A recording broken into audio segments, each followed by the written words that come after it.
सबसे पहले ये वीडियो देखो।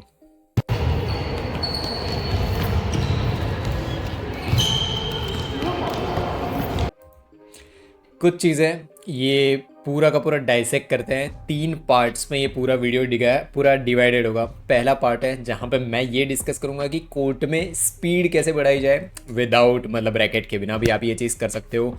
स्पीड कैसे बढ़ाएं। देन सेकंड होगा थोड़ा और एनालिसिस करेंगे कि और डिस्कशन करेंगे कि इसको कैसे और इंक्रीज़ किया जाए। एंड थर्ड पार्ट होगा वो स्टोरी टाइम होगा, जिससे आपको बहुत चीज़ें सुनने मिल सकती है और सीखने में मिल सकती है कि ये चीज़ें जो मैं यहाँ पे गलती कर रहा था, मैं जो भी चीज़ें कर रहा था उससे आप क्या सीख सकते हो। 3 में डिवाइडेड है। पार्ट 1 से शुरुआत करते हैं। सबसे पहले है ना, इसको डाइसेक्ट करते हैं कि मैं यहाँ पे कर क्या रहा हूँ और आप इस चीज़ को रोज़ जब भी आप खेलने जा रहे हो तो इस चीज़ को अप्लाई कैसे कर सकते हो। देखो, पहली चीज़, मैं एक स्टेप से आगे पहुँच रहा हूँ, शटल उठाया। अब देखो मेरी नज़र देखो यहाँ पे स्ट्रेट जो मेरे सामने है जो लड़का है, मतलब ये तब मैं स्टोरी टाइम में इसका पूरा डिस्कशन करूँगा, बट अभी के लिए देखो ये मैं वापस आया और यहाँ से मैंने शटल रख दी। ठीक है, ये है कॉमन पैटर्न। इसमें गलती क्या हो रही है सब कुछ मैं डिस्कस करूंगा, उसके लिए सेकंड वाला पार्ट है। अभी के लिए समझो कि करना क्या है। ठीक है, आप नेक्स्ट टाइम जब भी जाओ, आपके कोच नहीं आए, ठीक है, कोच नहीं आए या फिर आपको थोड़ा बहुत टाइम मिला हुआ है, आप ये चीज़ कर सकते हो। देखो, शटल उठाया शटल, बैक गए आप। देखो ये मैं आऊँगा यहाँ पे क्या गलतियाँ कर रहा हूँ मैं उस पर डिस्कस करूँगा। साइड में रखा।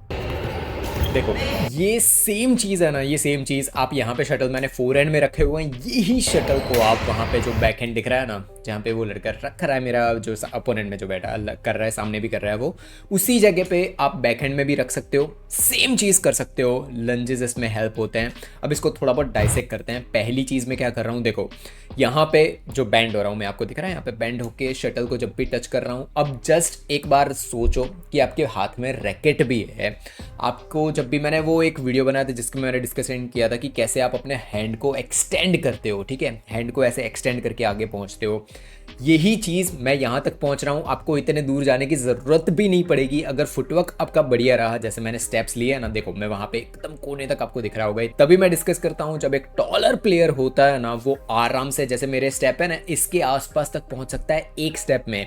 मुझे 1.5 स्टेप ऑलमोस्ट लग जाते हैं वहाँ तक पहुँचने में। सेकेंड चीज़ आप क्या कर सकते हो, देखो वो वाइट कलर का सेंटर में वो शटल दिख रहा है, छोटा मोटा दिख रहा होगा, वो सेंटर नहीं है कोर्ट का, ठीक है, उससे थोड़ा पीछे जाना है मुझे, सेंटर से थोड़ा बहुत पीछे जाना है। ये मेजोरिटी आप बोल सकते हो कि ये सिंगल्स की रेली ज़्यादा रेली या फिर आप कुछ भी मतलब ड्रिल बोल सकते हो कि ये सिंगल्स के लिए ज़्यादा होगी, बट डबल्स वाले भी कर सकते हैं ऑफकोर्स। ये हेल्पफुल ही रहेगी भाई, जितना बैंड हो गए वो जितना ज़्यादा आपको हेल्प होगी। अब देखो सेकेंड चीज़, देखो बैंड हो गए वहाँ तक आपको समझ आ गया। अब सेकेंड चीज़ देखो, जैसे ही मैंने शटल उठाया, यहाँ पे जो चीज़ मैं कर रहा हूँ, मैं गलती कहाँ कर रहा हूँ उसका सेकंड पार्ट में डिस्कशन करेंगे। अभी करना क्या है उस पर ध्यान दो। मैं आया सेंटर में, ठीक है, यहाँ पे सेंटर में पहुँचा मैं। अब सेकंड चीज़ जो मुझे करनी है यहाँ से वो है सीधा एक लंज, बड़ा लंज लेना है। लंज मतलब लेग को एक्सटेंड करना, ठीक है, लिया, रख दिया शटल को, ठीक है, साइड में रख दिया। अब उतना ही वापस आया। अब देखो बहुत लोग आपको ये चीज़ बोलेंगे कि आपका नॉन रैकेट लेग है ना, जो मतलब रैकेट लेग क्या होता है पहले ये समझ लो। रैकेट लेग ये होता है कि जैसे आप राइट हैंडेड हो तो आपका राइट लेग हमेशा आगे जाएगा, वो आपका रैकेट लेग हुआ। नॉन रैकेट लेग उसका अपोजिट, दो ही तो लेग होते हैं इंसान के, तो भाई दूसरा हुआ वो हमारा नॉन रैकेट लेग हो गया। यहाँ पे आप एक चीज़ नोटिस करो, लेफ्ट लेग भी मूव होता है। आप इंटरनेशनल प्लेयर को देखो, उनको मैं इसीलिए बोलता हूँ आप हमेशा इन वीडियो को थोड़ा बहुत, आपको मैचेस आना, सिर्फ मैचेस को ऐसे मत देखो कि भाई ये पॉइंट हो गया वो पॉइंट हो गया, ऐसे मत देखो, डाइसेक्ट करके स्लो मोशन में देखा करो, आपको आइडिया आएगा उनका फुटवर्क कैसा है। आंसे यंग, विक्टर एक्सेल्सन, कोई भी टॉप का प्लेयर ले लो, कुलनाउट विटेटसन ले लो, सारे जितने भी आप देख रहे हो इन सारे प्लेयर्स का फुटवर्क आपको देखना है। ऐसे आप थोड़ा बहुत स्लो मोशन में करके देख सकते हो ताकि आपको आइडिया है कि आपको कोर्ट में करना क्या है। अब ड्रिल के बारे में और थोड़ा बहुत डिस्कशन करते हैं। अब मैं आगे पहुंचा, ये चीज़ उठाई, ठीक है, सेम चीज़ अब रिपीट में होगी। वापस आना है, सेंटर में जाना है, साइड में रखना है, वापस आना है, सेंटर में जाना है। अब इसका अप्लाई कहाँ पे होगा, ये डिस्कशन बहुत ज़्यादा इंपॉर्टेंट बन जाता है, क्योंकि मैं ये फोर हैंड वाला कर रहा हूँ। अगर आप लेफ्टी हो तो आपका फोर हैंड उस साइड पे होगा, आपको पता ही है, ठीक है। अब ये चीज़ हमें हेल्प कहाँ करती है, पहली एंड सिंपल चीज़, अगर आपको समझ ना आया हो तो एक और बार ये वीडियो देख लो, ठीक है, ये दिख रहा है आपको। अब ये आपको हेल्प कहाँ करेगी, ये बहुत इंपॉर्टेंट बन जाता है। पहली एंड सिंपल, देखो जब भी आप फोरहैंड में जाते हो दो आपके पास मौके होते हैं, या तो ड्रिबल करो, नेट पे रख दो, या फिर लिफ्ट करो, ठीक है। फोरहैंड में आप टैप तो भाई बहुत हाइट मिल जाए तब आप टैप करोगे, बट नेट है उससे थोड़ा भी नीचे चला गया लिफ्ट करनी पड़ेगी या फिर ड्रिबल करना पड़ेगा आपको, ठीक है। यहाँ पे गलती से आपने ड्रिबल किया या फिर लिफ्ट किया, फॉर एन एग्जाम्पल अगर आपने लिफ्ट किया, बहुत ज़्यादा चांस है बैकहैंड पे चांसेस हैं कि स्मैश आएगी। ये जब आप बोलते हैं ना ड्रिल करोगे, तो आप जैसे मैं यहाँ पे देखो, अब आपको आइडिया आएगा, मैं साइड में बैंड हो रहा हूँ, ऐसे आप डिफेंड कर सकते हो, समझ रहे हो, ये आपकी पोजीशन है, ऐसा नहीं बोल रहा हूँ हाथ में रैकेट है तो भाई डाइव करके भी पहुंच सकते हो। ये एक टाइप की ड्रिल हो गई, आपके दिमाग में बैठेगा कि मैंने लिफ्ट किया है, मैं रेडी रहूँगा, फोरहैंड में भी रेडी रहूँगा, बैकहैंड में भी रेडी रहूँगा। ये दो पार्ट्स हैं। यहीं पे मैं सिर्फ बैकहैंड का ही दिखा रहा हूँ, आप फोरहैंड वाला भी कर सकते हो। जैसे आपके कोचेज आपको 6 कॉर्नर करवाते होंगे, पता है ना, 6 कॉर्नर के अंदर हर जगह पे शटल को घुमाना होता है, वो चीज़ है। बट इसमें दो चीज़ें ऐड हो जाती है, पहली है स्पीड, कितना जल्दी आप मूव कर सकते हो। अब देखो यहाँ पे, अब मैं गलती वाला पार्ट आगे आएगा तो उसके लिए रुकना, ठीक है। देखो पहली चीज़ यहाँ पे आप एक समझो, देखो मैं गया शटल लिया, वापस आके यहाँ पे रख दिया। इसके रिलेटेड मैंने चैलेंज भी डाली थी, पता नहीं किसी ने किया है नहीं किया, ठीक है जिसकी भी मर्जी। बट जो चीज़ है 42 सेकेंड्स मुझे लगे, 10 शटल थे शायद, 10 शटल को लेके वहाँ से साइड में रखने में। अब 42 सेकेंड्स किसी के पास टाइमर है, उसको कम करो कि भाई मैं 35 सेकेंड्स में करूँगा। इससे आपका पहले तो लेग मूवमेंट है उसको पता चलेगा, पहले स्पीड में पहुँचना कैसे है, वापस कैसे आना है। जितनी स्पीड में मैं फोरहैंड में पहुँच रहा हूँ उतनी स्पीड में मैं वापस भी आ रहा हूँ, समझ रहे हो। और यही चीज़ आपको रियली बिल्डअप करती है। मैंने बहुत बार इस चीज़ का डिस्कशन किया है कि क्या हो अगर आपके सामने रेली प्लेयर आ जाए, क्या हो अगर आपके सामने बहुत एग्रेसिव प्लेयर आ जाए। सारी चीज़ों के लिए रेडी रहना पड़ता है। अगर आपको नंबर 1 बनना है, टॉप के लेवल पे पहुंचना है, इन सब चीज़ों के लिए रेडी रहना बहुत ज़्यादा ज़रूरी है। कुंडलाउद को आप कभी भी नोटिस करोगे, वो सारी चीज़ों के लिए रेडी रहते हैं। आप उनको एग्रेसिव गेम प्ले दिखाते हुए भी देखोगे, आप उनको देखोगे कि भाई स्टेबल गेम प्ले लेके आते हैं, स्पीड भी है उनके पास। तो जो भी ओवरऑल पैकेज प्लेयर्स होते हैं वो हमेशा आपको जीतते हुए ही दिखने वाले हैं। वही चीज़ आप नोटिस करो यहाँ पे। देखो मैं सेंटर में पहुँचा, अब स्टेप लेके आगे गया, ये चीज़ रिपीट मोड में चलती जाएगी। 10 शटल ले सकते हो, 12 शटल ले सकते हो, ये सेम स्ट्रेटेजी है, ये सेम चीज़ है ना। आप बैकहैंड में शटल रख सकते हो और साइड में रख सकते हो। बैकहैंड से आपने लिफ्ट की, शटल स्मैश मारी यहाँ पे। क्यों मैं बोल रहा हूँ कि यहाँ पे देखो, अब एक और चीज़ आती है कि क्यों मैं बोल रहा हूँ कि फोरहैंड में से मैंने लिफ्ट की और वो बैकहैंड में स्मैश मारेगा। अपोनेंट हमेशा ट्राई करेगा कि कौन सा पार्ट है कोर्ट का जो एम्प्टी है। एम्प्टी पार्ट पे जब भी स्मैश पड़ेगी, जैसे ही आपने लिफ्ट की, आप तो वो कॉर्नर पे हो ना, देखो ये कॉर्नर है, यहाँ पे दिख रहा है, मेरी पोजीशन दिख रही है, यहाँ से मैंने फॉर एन एग्जांपल लिफ्ट की यहाँ से, ठीक है। अब मेरे पीछे के 3 कॉर्नर है वो सारे खाली पड़े हुए हैं, ठीक है। मेजोरिटी चांस है मैं यहाँ से इजीली कहाँ पहुँच सकता हूँ, यहाँ पे देखो मैं आपको नोटिस हो रहा हो तो यहाँ से मैं सीधा वापस आ सकता हूँ, थोड़ा बहुत तो आ सकता हूँ, उसको डिफेंड भी कर सकता हूँ। कौन सी एक जगह है जहाँ पे मुझे टफ पड़ेगा डिफेंड करने के लिए, वो ये है, ये पार्ट है, देखो यहाँ पे ये पार्ट है, यहाँ पे आपको साइड वाला पार्ट दिखेगा, बैकएंड वाला ये थोड़ा बहुत टफ पड़ेगा। तो मेजोरिटी चांस है कि अपोनेंट वहाँ पे आपको टारगेट करे, ये ड्रिल आपको वहाँ पे हेल्प करेगी। सेम फोरहैंड से लेके आप बैकहैंड में रख दोगे शटल को, ठीक है। वहाँ से अगर आप लिफ्ट करते हो, मोस्ट प्रोबेबल चांसेस है कि फोरहैंड में स्मैश आएगी, मोस्ट प्रोबेबल है, ऐसा नहीं बोल रहा हूँ कि मैं वहीं पे मारेगा अपोनेंट, वहाँ के लिए रेडी है। ये सेम चीज़ आप शटल को जैसे साइडवेज भी रख सकते हो, बहुत भाई उसके एक रेली है, वो पूरा का ड्रिल है पूरी, मैं अपलोड करूँगा किसी दिन। बट अब आते हैं मेन पार्ट, जो सेकेंड पार्ट है, इंपॉर्टेंट वाला पार्ट है, वो डिस्कशन कर लेते हैं।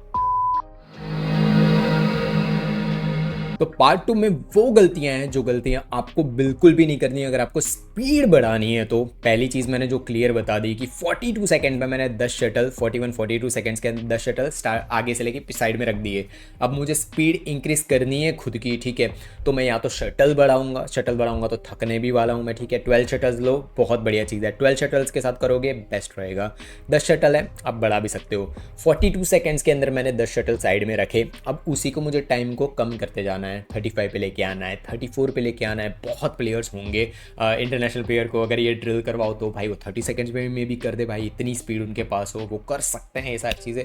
ऐसे आप स्पीड को इंक्रीज कर सकते हो। अब बात करते हैं कि ये ड्रिल में गलतियाँ मैं जो गलती कर रहा हूँ उससे आप क्या चीज़ें सीख सकते हो। देखो पहली चीज़ मैंने ये फोरहैंड में ले लिया, ठीक है, शटल को ले लिया, देखो यहाँ पे पकड़ा मैंने।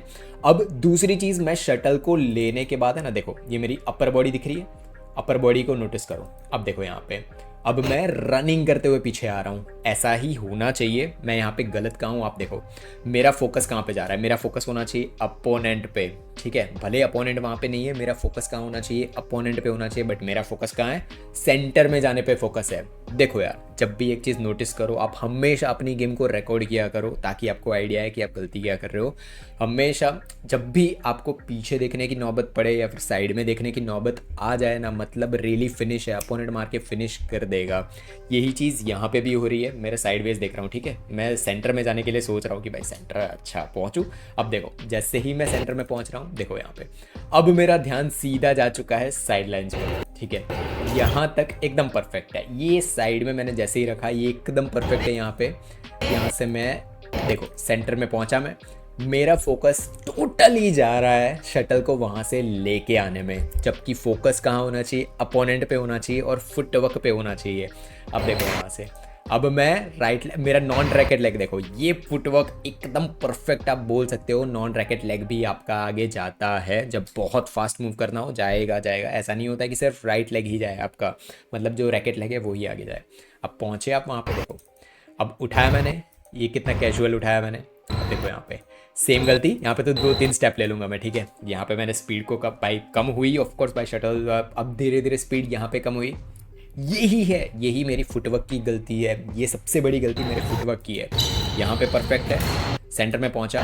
अब देखो यहाँ तक सब कुछ ठीक है, जब मैं वापस आ रहा हूँ ना, यहाँ पे एनर्जी वेस्ट हो रही है, समझ रहे हो, मेरी एनर्जी वेस्ट हो रही है प्लस फुटवर्क गलत है मेरा। ये कुछ चीज़ें होती है, जब तक आप अपनी गेम को नोटिस नहीं करोगे, ऐसे नहीं देखोगे ना, तो भाई आपको नहीं आइडिया आएगा कि आप गलतियाँ क्या कर रहे हो। आपको अब इसका मैं परफेक्ट एग्जांपल बताऊँ ना कि इसको कैसे परफेक्टली कर सकते हो।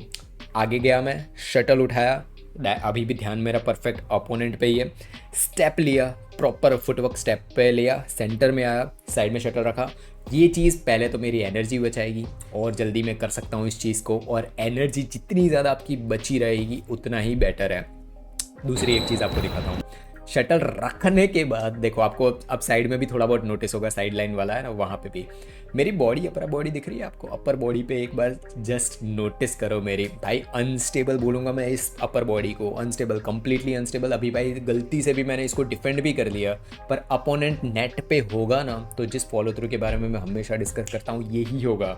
मेरी जो अपर बॉडी आपको दिख रही है एकदम गलत है भाई, टोटली गलत जगह पे मैं वहाँ पे खड़ा हूँ, गलती से नेट पे डिफेंड भी हो गया, अपोनेंट आके ऐसे टैप मारेगा मैं देख भी नहीं पाऊंगा उसे, डिफेंड बहुत दूर की बात है, उसको मैं देख भी नहीं पाऊंगा। ये चीज़ यहाँ पे सबसे बड़ी गलती दिख रही है मुझे। देन वहाँ पे पहुँचा मैं, सेंटर में पहुँचा। अब देखो, अब इसको कंटिन्यूस अगर आप देखोगे ना, तो अब आपको छोटी मोटी मेरी गलती बता देता हूँ। यहाँ पे एक और शटल उठाया मैंने, अब देखो वहीं पे थोड़ी देर के लिए रुक गया मैं। यही होता है, आप थके हुए हो, पहले तो भाई थक रहे हो ना, जब भी ऐसा होता है बहुत छोटी छोटी जगह है जहाँ पे आप थकोगे।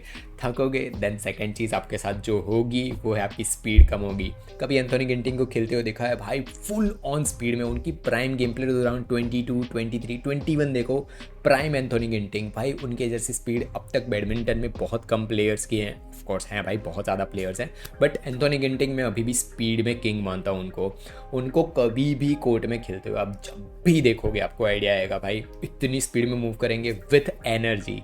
बहुत प्लेयर्स ऐसे भी हैं जो उतनी स्पीड में मूव करने की कोशिश ज़रूर करेंगे। देखो भाई ये देखो कितनी, भाई इतना, आपको भले थोड़ा बहुत लगे कि भाई बहुत लेज़ी है ये, बहुत लेज़ी है, जितना मैं मूव कर रहा हूँ ये बहुत लेज़ी है, इससे 10 टाइम ज़्यादा मुझे फास्ट मूव करना चाहिए था, नहीं मूव कर रहा हूँ।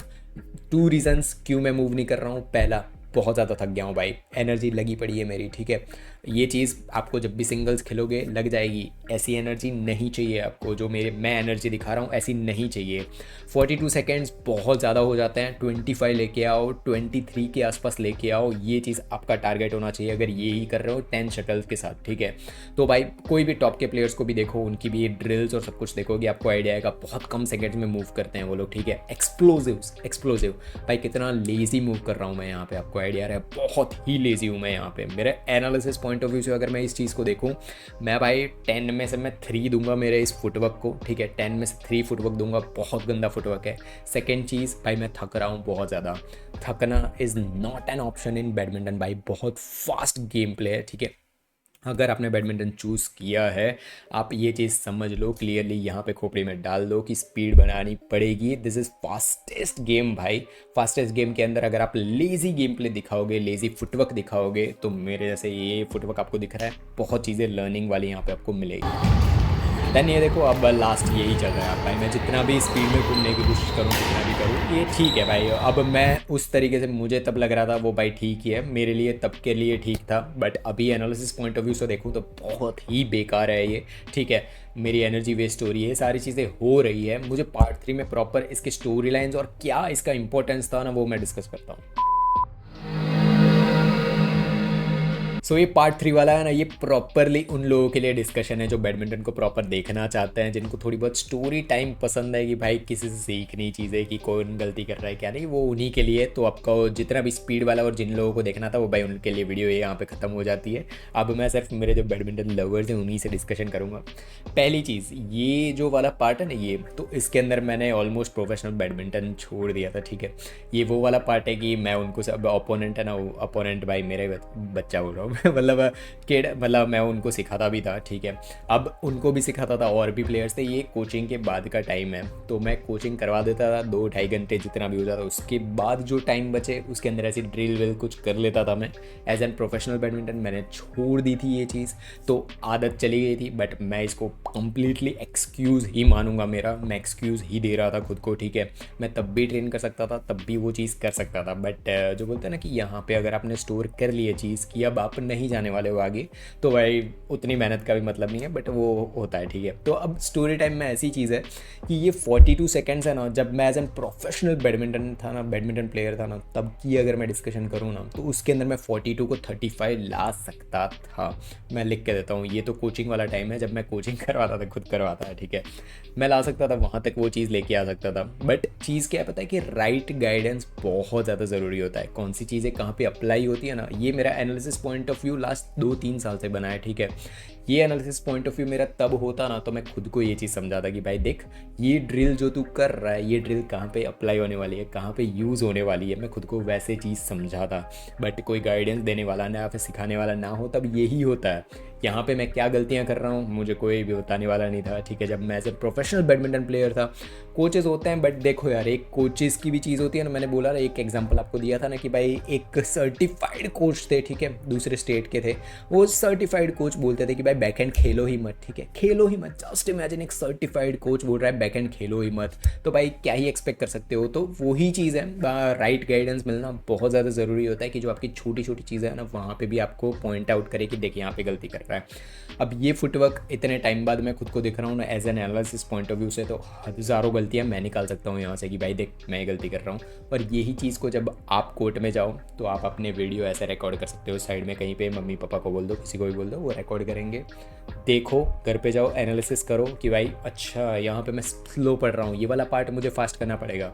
अगर एक क्रिटिकल पॉइंट ऑफ व्यू इस वीडियो में मैं मेरा बताऊँ ना कि कौन सी एक चीज़ है जो मैं अभी इसी वीडियो में अगर जाके चेंज करना चाहूँ, वो है फ्रंट में जाके जो मैं रुक रहा हूँ ना, फ्रंट में जाके ऐसे थोड़ी देर के लिए रुक रहा हूँ, एक वो रोकना चाहूँगा। और सेकंड, जो मैं वापस आ रहा हूँ ना सेंटर तक, वो सिर्फ एक स्टेप में मुझे वापस आना चाहिए। वहाँ पे मैं भाई 2-3 रनिंग करते हुए पीछे आ रहा हूँ।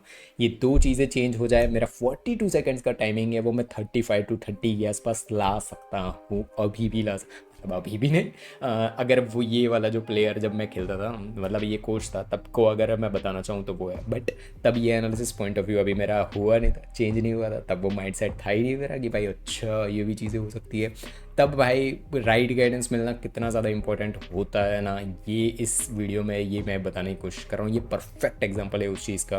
राइट गाइडेंस हो तो आप भाई बहुत चीज़ें बहुत जल्दी सीख सकते हो। जैसे कोई एक कोच का मीनिंग क्या होता है पता है? अभी बहुत कॉरपोरेट्स बन चुके हैं। कॉरपोरेट्स का मतलब ये होता है कि मेजोरिटी 6-8 महीने, 10 महीने, 1 साल, 2 साल भाई उनको वहाँ पर रखना है आपको। ठीक है, उनका कोई ऐसा नहीं है कि मेरा बच्चा है ना वो स्टेट पे पहुँच जाए, नेशनल्स पे पहुँच जाए। उनका गोल है कि भाई जितना टाइम ये बच्चा यहाँ पे रहेगा उतना ही ज़्यादा, बोलते हैं ना कि समझ सकते हो वही चीज़ है। तो ये टारगेट्स कहाँ पे है, कौन से कोचेज़ है, ये आपको पहचानना पड़ेगा कि कौन से राइट गाइडेंस दे रहे हैं। ठीक है, वो आपको पहचानना पड़ेगा।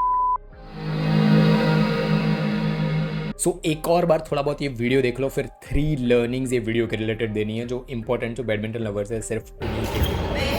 थोड़ा बहुत देख लेते हैं, मैं भी आती हूँ, देखो 3 सिंपल लर्निंग्स।